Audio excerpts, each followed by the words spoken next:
What's up, hungry people? Today we're getting our eat on in first class.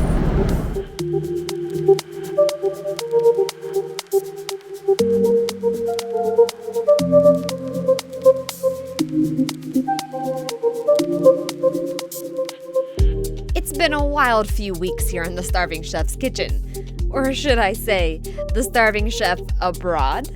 At the beginning of August, my husband and I had an opportunity to take a spontaneous trip to Asia. So naturally, we took it. If you want to check out more of our adventures to Jakarta and Bali, don't forget to subscribe so you can check out all the incredible foods we ate in Indonesia. And if you like these travel type videos, hit that thumbs up so I know what kind of content you want to see more of in the future.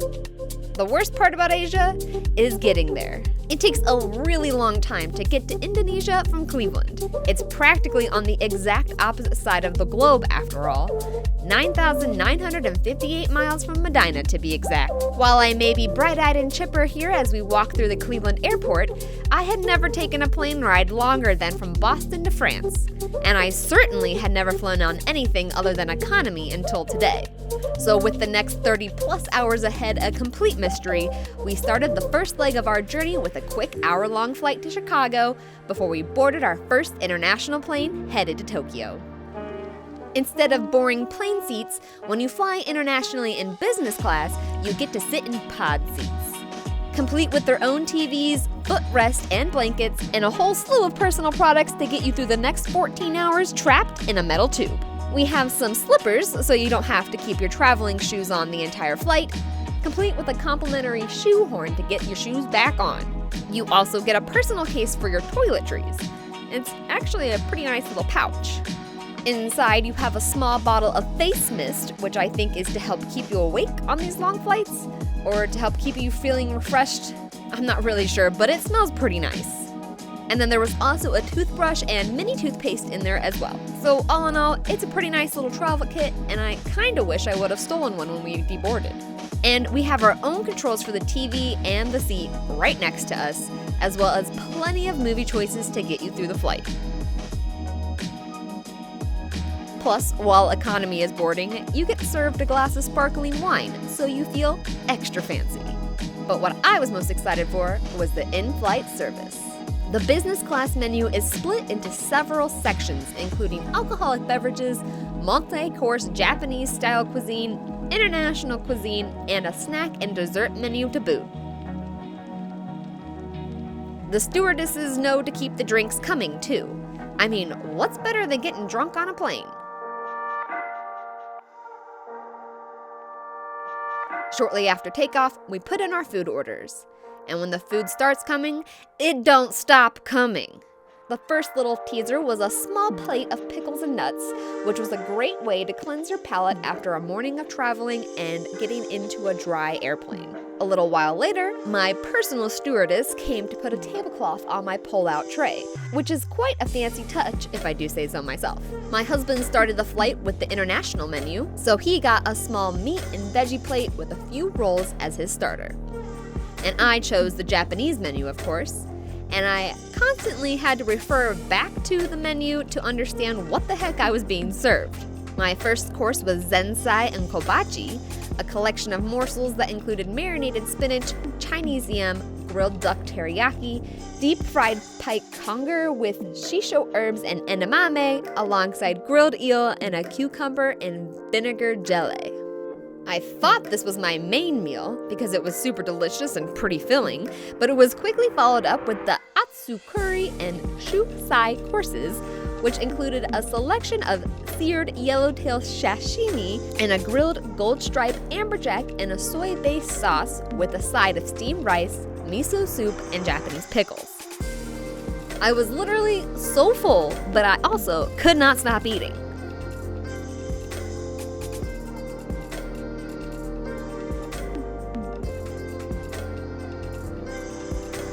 My hubby finished up his meal with a cheese plate, and I decided to keep it simple and ate ice cream to cleanse my palate.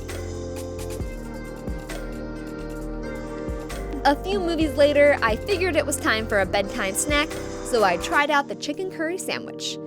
And of course, another screwdriver to help me sleep. After a quick sleep, there was still more time to endure and another meal to eat. Flying internationally really messes with your sense of time. So our breakfast was actually dinner on this flight. I forget exactly what this meal was called, but I believe it was a chicken and risotto course.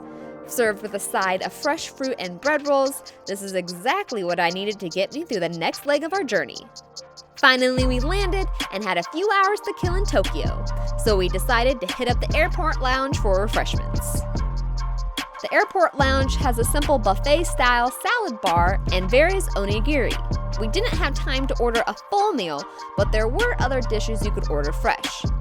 We were most entertained by the beer dispensing station. Not surprisingly, after 14 hours on a plane, even the most simple things can be enthralling.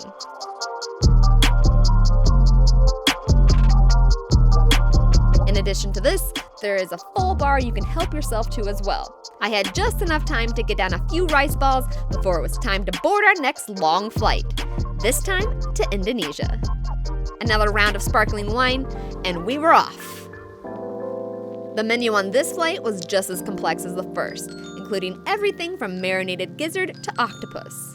The first snack you get is the gizzard, of course, served with a packet of crispy breadsticks. It's a weird but yummy way to start off a flight.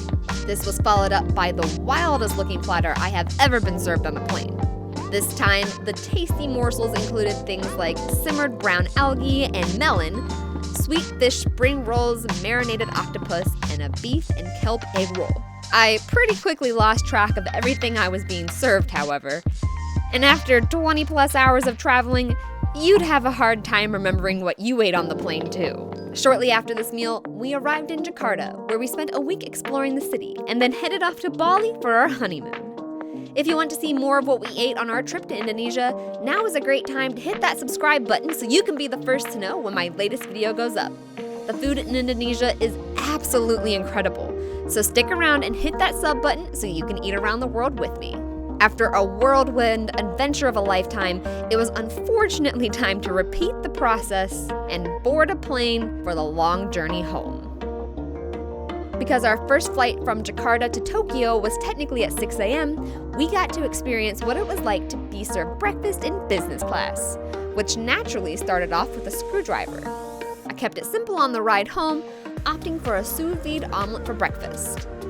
But I will say we fell in love with the sambal in Indonesia, so I was pumped to put it on my eggs on the flight. The rest of the meal consisted of some yogurt, fruit, and another screwdriver, of course. I felt pleasantly refreshed after this meal, and ready to sleep since I was absolutely beyond exhausted and still had 7 hours to go. After a quick midnight bite of these fried pasta snacks, like a never-ending Groundhog Day, we boarded another plane, clinked our drinks, and settled in for one more 14-hour-long flight.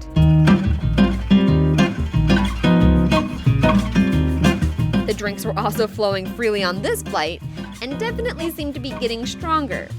That, or we were growing increasingly slap-happy as our sense of time faded off into nothingness. The second we finished one drink, a stewardess would appear ready to offer another. And yes, that was my husband forgetting to remove his mask before trying to take a drink of his wine. They poured them deep. Honestly, I'm surprised we didn't get kicked off this flight. Just kidding.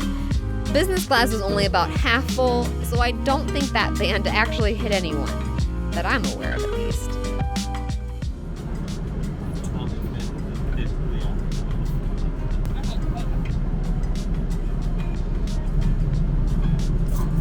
When our giggle fits subsided, it was finally time to be served dinner.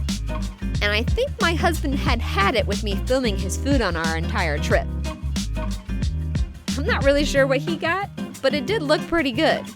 Meanwhile, I waited to be served my own meal. Thankfully, the stewardess explained what was on my tray this time, though I realized about halfway through the meal that this was pretty similar to what I had eaten on the first flight to Japan.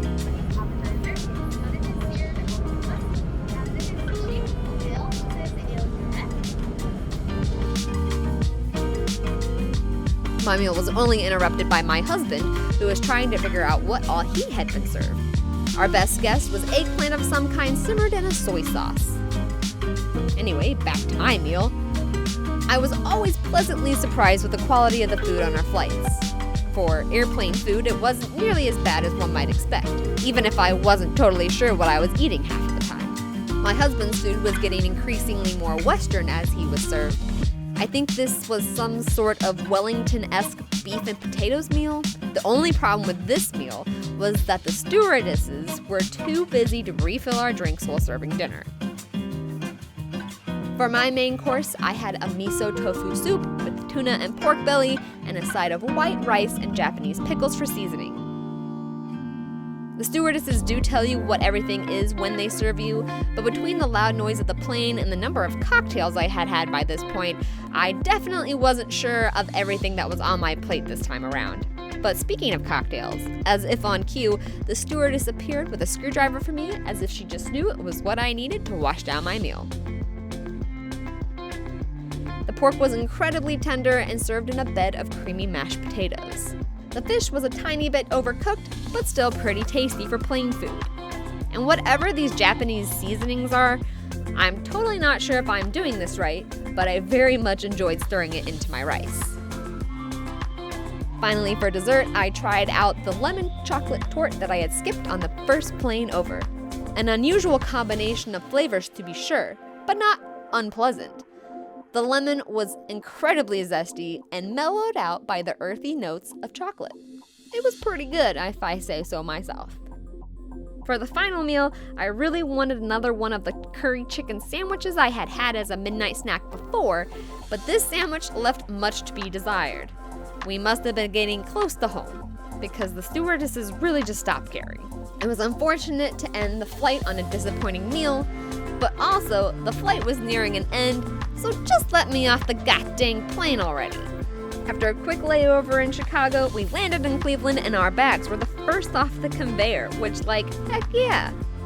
And after that, we were ready to recover from jet lag and basically slept for a week straight.